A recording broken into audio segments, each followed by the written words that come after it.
Good morning सांको माने welcome कर today at mini blog को। अभी सुबह हो गया, मैं अभी ब्रश करने के लिए आया था। अभी ब्रश करके ब्रेड आने के लिए जाऊंगा क्योंकि ना सुबह ब्रेड भी चाहिए ब्रेकफास्ट के लिए। अभी निकल चुका है ब्रेड आने के लिए क्योंकि ना पैदल पर।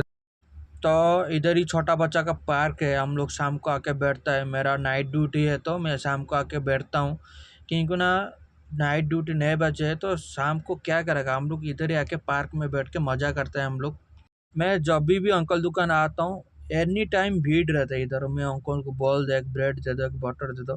एक बटर भी दे दे, इधर ब्रेड भी है बटर भी है क्योंकि ना मेरे पास पानी ग्लास नहीं था काल से ब्रेकफास्ट के लिए। मैं काल ख़त्म हो गया था, मैं अंकल को बोल दिया एक पानी ग्लास दे दो, मेरा काल ख़त्म हो गया।